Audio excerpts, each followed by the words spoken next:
Oke. Assalamualaikum warahmatullahi wabarakatuh. Selamat pagi, salam sejahtera untuk kita semua. Kembali melanjutkan pertemuan mata kuliah pengantar manajemen. Di pertemuan ketiga kali ini kita akan membahas yaitu materi tentang lingkungan eksternal organisasi dan tanggung jawab sosial. Oke, yang pertama kita akan bahas yaitu apa sih lingkungan eksternal di dalam organisasi itu, apa saja yang terdapat di dalamnya. Nah, kita bedah yang pertama yaitu lingkungan eksternal itu terdiri dari unsur-unsur luar organisasi yang sebagian besar tidak dapat dikendalikan dan dipengaruhi langsung maupun tidak langsung dalam pengambilan keputusan manajemen. Jadi di dalam lingkungan eksternal di dalam organisasi itu mempunyai pengaruh besar di dalam berjalannya suatu organisasi. Organisasi itu tidak akan bisa berdiri secara mandiri tanpa adanya hubungan dengan organisasi lain ataupun lingkup dari manajemen lain.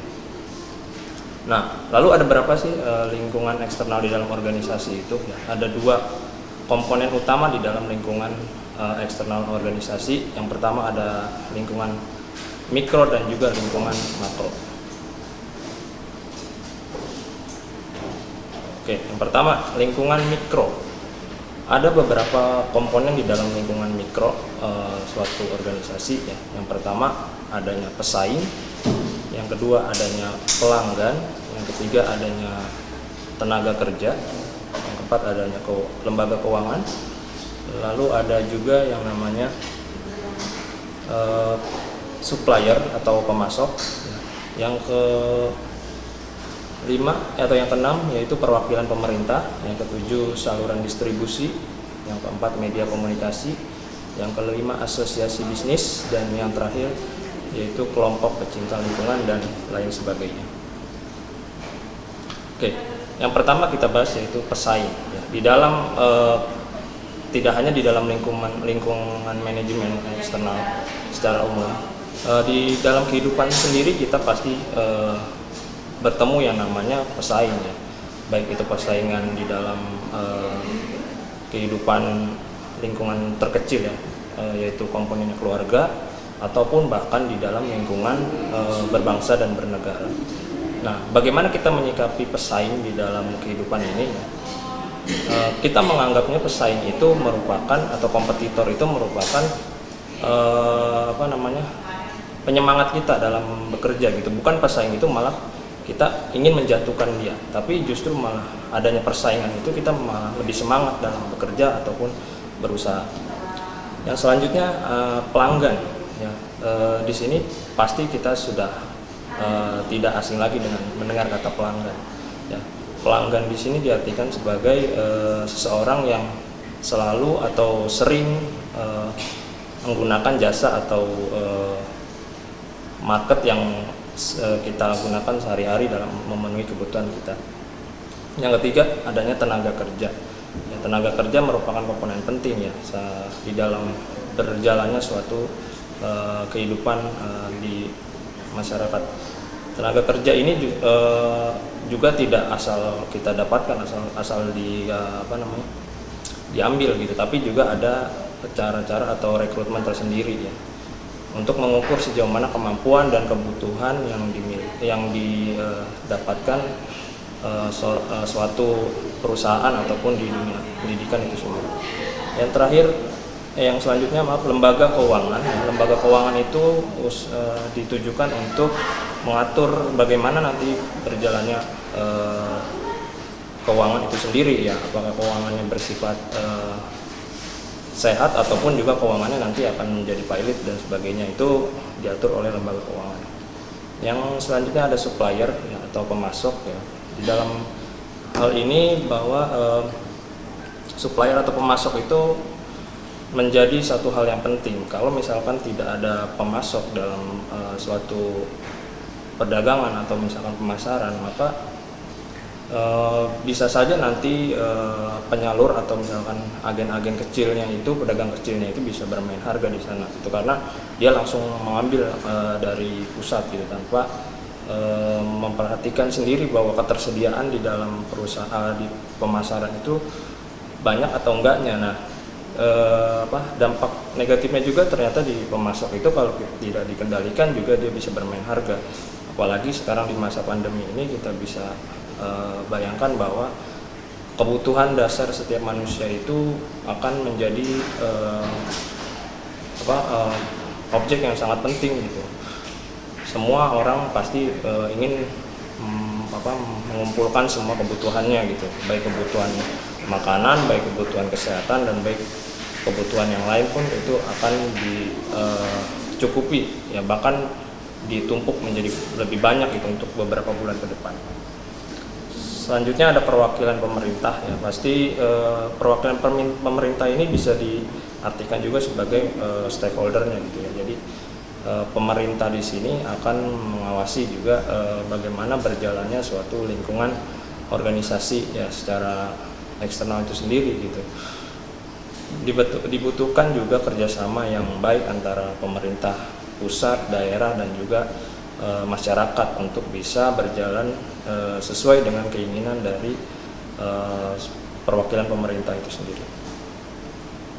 Dan selanjutnya saluran distribusi ya, saluran distribusi itu disesuaikan dengan bagaimana nanti menyalurkan informasi atau menyalurkan barang yang tepat sasaran sesuai dengan yang diinginkan.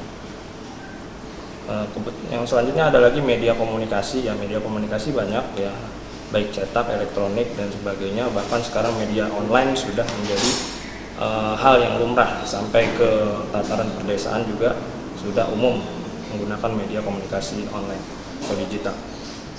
Dan selanjutnya asosiasi bisnis juga bekerja sama dengan lingkungan eksternal organisasi.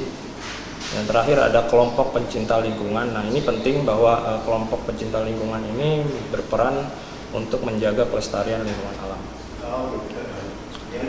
Selanjutnya, setelah kita mengetahui lingkungan eksternal secara mikro atau secara kecil, nah sekarang lingkungan eksternal secara besarnya itu apa aja, atau makronya itu seperti apa?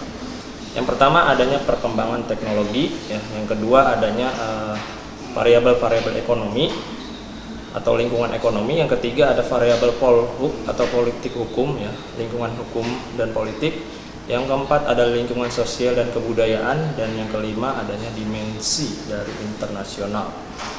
Nah, kita bedah satu-satu. Yang pertama perkembangan teknologi, ya, sudah pasti dari tahun ke tahun perkembangan teknologi itu akan meningkat maju, bukan menjadi mundur gitu. Jadi bahkan ada yang bisa kita ambil secara positif, dan kita akan bisa memisahkan yang secara negatifnya gitu. Positifnya semua informasi ya kita dapatkan itu, bahkan di belahan dunia manapun kita bisa ketahui di hari itu, pada saat itu, di jam itu, atau di menit keberapa kita bisa tahu ya. Tapi secara negatifnya kalau kita tidak bisa menyaring informasi yang benar atau yang salah, kita akan termakan informasi yang menyesatkan ya, atau yang sering dibilang adalah hoax gitu. Yang selanjutnya variabel-variabel ekonomi atau lingkungan ekonomi ya. Lingkungan ekonomi ini bisa di tataran yang lembaga kemasyarakatan kita kenal adalah usaha mikro, kecil, dan menengah ya, atau UMKM. Yang UMKM di sini merupakan penggerak perekonomian juga bagi negara gitu. Bahkan sekarang UMKM itu harus digalakkan gitu, apalagi dengan adanya COVID-19 ini, justru UMKM memiliki peluang besar untuk bisa mengembangkan pembaruan di dalam semua yang berkaitan dengan kesehatan gitu, entah pembuatan masker, entah pembuatan hand sanitizer dan sebagainya, face shield dan sebagainya. Itu bisa dikembangkan dari variabel-variabel ekonomi ya. Semua hal ini memang terkena dampaknya ya, tidak luput yang namanya dari dampak ya. Begitu pula variabel ekonomi itu sendiri. Nah, bagaimana kita bisa mempertahankan itu? Dengan cara yang memanfaatkan peluang gitu. Bahkan yang bukan di lini ekonomi, yang bukan di lini kesehatan pun kita bisa mengembangkan kesempatan di variabel ekonomi ini. Yang ketiga yaitu variabel politik dan hukum. Tentu saja setelah kita mengetahui ekonomi ya, setelah mengetahui teknologi juga ada yang namanya politik dan hukum. Politik itu berarti bagaimana kita bisa bisa mengatur tata kehidupan dengan baik gitu, harus ada dilandasi dengan politik yang sehat dan juga hukum yang berjalan dan berlaku. Yang selanjutnya lingkungan sosial dan kebudayaan. Ya. Sosial di sini hubungan antar manusia yang baik, ya, tidak ada kesalahpahaman yang bisa dibesar-besarkan gitu. Dengan kondisi seperti ini, saling toleransi, saling menghargai, saling bisa mendukung program pemerintah untuk bisa menyelesaikan permasalahan COVID-19 ini, ya. Karena memang semua lini pasti akan merasakan gitu dampaknya. Yang terakhir yaitu dimensi internasional, ya. Kita tidak bisa menutup mata dengan kondisi seperti ini. Semua negara, hampir semua negara, ya, itu merasakan dampak dari COVID-19 ini. Jadi kita juga harus bisa bekerja sama, ya. Salah satu yang menjadi contohnya yaitu uji coba vaksin, ya, yang dari Tiongkok itu, ya. Mungkin itu merupakan salah satu juga kerjasama di bidang kesehatan gitu. Dari dunia internasional kita memperhatikan juga bahwa Indonesia salah satu negara yang terdampak juga cukup besar, ya, di Asia terutama dalam hal COVID-19 ini. Jadi mau nggak mau kita harus juga terbuka dengan ajakan dunia internasional untuk bisa menyembuhkan Ibu Pertiwi ini. Selanjutnya tanggung jawab sosial manajemen, ya, di dalam hal ini bahwa apa saja yang harus dikerjakan atau yang harus dilakukan oleh seorang manajer dalam menanggapi yang namanya tanggung jawab sosial di dalam manajemen. Ada yang namanya etika bisnis, ya, bagaimana kita cara memperlakukan karyawan dengan baik, ya, yang berhubungan dengan bisnis, dan juga cara bekerja kita juga yang bisa memanfaatkan situasi yang sesuai dengan kondisi yang ada gitu. Kalau misalkan memang pada saat ini bekerjanya nggak bisa full time selama 13 jam, 15 jam di kantor, ya, berarti dikondisikan ada yang work from home, ada yang work from office, ya, tidak semuanya bekerja di kantor.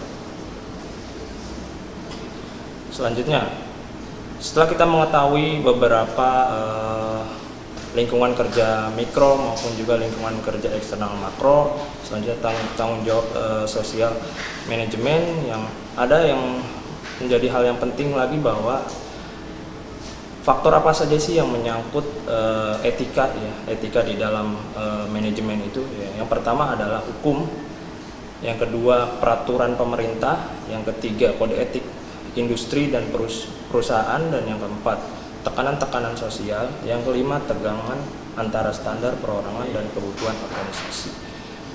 Dari 5 poin ini bahwa yang berkaitan dengan kondisi di dalam perusahaan itu, yang pertama adalah hukum yang harus ditegakkan, ya. Baik itu yang untuk kepentingan karyawan maupun juga untuk kepentingan atasan dan kepentingan perusahaan secara umum. Yang kedua, harus juga mengikuti peraturan pemerintah, ya. Peraturan pemerintah ini secara universal, ya, baik sistem pengupahan, baik itu standar kesehatan, protokol kesehatan di masa pandemi seperti ini, ya, contoh yang paling nyatanya gitu.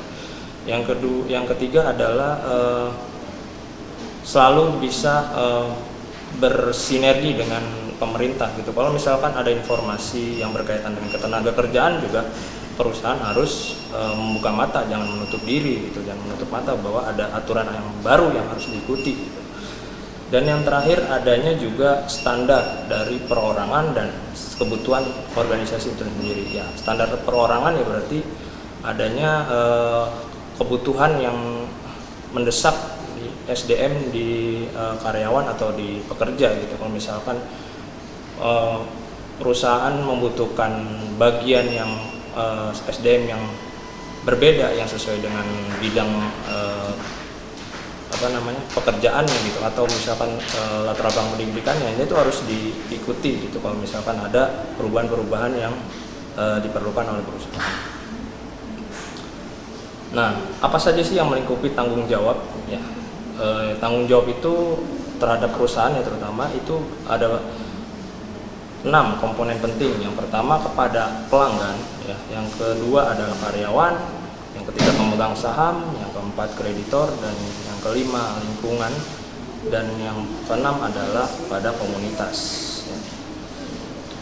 Yang pertama, tanggung jawab kepada pelanggan ya. Poin pentingnya adalah selalu menciptakan kode etik karyawan terhadap perusahaan dan perusahaan terhadap karyawan, itu nomor satu. Yang kedua, pantaulah semua keluhan atau amatilah semua keluhan ya, keluhan dari pelanggan ataupun keluhan dari karyawan itu sendiri gitu. Nah, itu siapa yang menjadi pekerjaan utamanya, yaitu seorang manajer ataupun kepala perusahaan itu sendiri. Yang ketiga adalah adanya feedback atau umpan balik terhadap pelanggan. Jadi perlu yang namanya pelanggan di sini atau misalkan pengguna jasa dari perusahaan ini diberikan keleluasan untuk bisa memberikan kritik dan saran gitu, masukan terhadap perusahaan itu. Jadi perusahaan itu nggak boleh juga tertutup kalau misalkan ada komentar-komentar yang baik, apalagi juga komentar yang baik atau negatif gitu, itu menjadi masukan yang penting untuk perusahaan ya. Jangan tertutup dengan semua yang berkaitan dengan perbaikan perusahaan. Oke, selanjutnya tanggung jawab kepada lingkungan. Yang terakhir adalah tanggung jawab kepada lingkungan ya. Setelah kita mengetahui tanggung jawab terhadap karyawan apa aja, tanggung jawab kepada perusahaan itu apa aja, yang menjadi sorotannya itu yang sering masuk ke dalam informasi di berita ataupun di surat kabar, media cetak, elektronik ya. Tanggung jawab perusahaan itu tidak hanya serta-merta kepada pelanggan, karyawan ataupun kepada konsumen gitu, tapi juga tanggung jawab perusahaan terhadap lingkungannya. Yang pertama adanya polusi udara, adanya polusi tanah, yang kedua, yang ketiga adalah polusi air. Itu 3 poin itu sering terjadi gitu kalau tidak diawasi dan diantisipasi ya oleh perusahaan itu sendiri maupun oleh pemerintah ya. Polusi udara sudah bisa kita ketahui bahwa semua yang perusahaan itu ya pasti ada emisinya atau gas buangnya gitu ya, berkaitan dengan udara ya. Nah, di bumi ini kan udah tahu kita udara itu kualitasnya setiap tahun pasti ada penurunan gitu, karena banyaknya hutan yang ditebang, adanya banyaknya polusi udara yang berkaitan dengan karbon monoksida ya, gas buang kendaraan bermotor dan sebagainya. Yang kedua adanya polusi tanah ya. Polusi tanah itu berkaitan dengan banyaknya bangunan-bangunan yang didirikan ya, apalagi di kota-kota besar pasti juga rawan terjadinya polusi tanah ya. Apalagi juga banyak berita yang menyampaikan bahwa di DKI Jakarta pun mungkin penurunan tanah itu setiap tahun pasti terjadi ya. Apalagi ibu kota itu akan menjadi sorotan gitu, karena memang sudah terlalu padat ya. Ada juga wacana untuk pemindahan ibu kota karena memang itu salah satunya adanya polusi tanah itu sendiri. Yang ketiga adanya polusi air ya. Polusi air itu pencemaran lingkungan ya, berkaitan dengan limbah ya, limbah dari produksi dan sebagainya. Itu akan merusak semua ekosistem di perairan ya, baik itu di sungai, di laut ataupun di danau dan sebagainya. Itu sangat amat harus dihindari oleh perusahaan. Yang terakhir pembahasan yaitu tentang nilai dan etika manajemen. Poin utamanya adalah apa saja sih yang mempengaruhi etika seorang manajer dengan tingkatan pada bidang fungsi yang berbeda-beda ya. Faktor-faktornya adalah yaitu hukum yang memberikan batasan standar etika, misalnya tidak menayangkan iklan yang menipu ya. Usahakan bahwa iklan, baik itu promosi, baik itu yang menyertakan perusahaan untuk bisa menarik hati pelanggan, untuk bisa konsumen menjadi pelanggan gitu kan, itu disarankan untuk tidak menipu dan tidak memperdaya ya, calon customer itu sendiri. Yang kedua, peraturan-peraturan pemerintah tidak memproduksi barang membahayakan masyarakat. Yang ketiga, kode etik industri dan perusahaan, ada batasan apa yang bisa dan tidak bisa dilakukan oleh perusahaan. Yang keempat, tekanan-tekanan sosial. Jika perusahaan melakukan tindakan merugikan masyarakat atau lingkungan, masyarakat bisa melakukan protes atau memboikot hasil produknya atau diajukan ke pengadilan. Dan yang terakhir, tegangan antara standar perundungan dan kebutuhan organisasi menjadi kompleks ya. Itu yang menjadi persoalan yang sering terjadi gitu, adanya kejujuran dari perusahaan, bahwa setiap elemen dari perusahaan itu kalau misalkan ingin dipromosikan atau ingin diinformasikan ke masyarakat halayak ramai itu ya berarti harus sesuai dengan keunggulan, ya kan, sesuai dengan visi misi dari perusahaan, tidak yang melebih-lebihkan atau juga menipu bahkan ya, menjadi target market yang diimpikan oleh perusahaan gitu. Tidak boleh seperti itu ya, harus bisa dilakukan secara jujur dan sesuai etika bisnis dan perusahaan. Oke, cukup sekian untuk pertemuan ketiga kali ini. Wabillahi taufiq wal hidayah. Wassalamualaikum warahmatullahi wabarakatuh.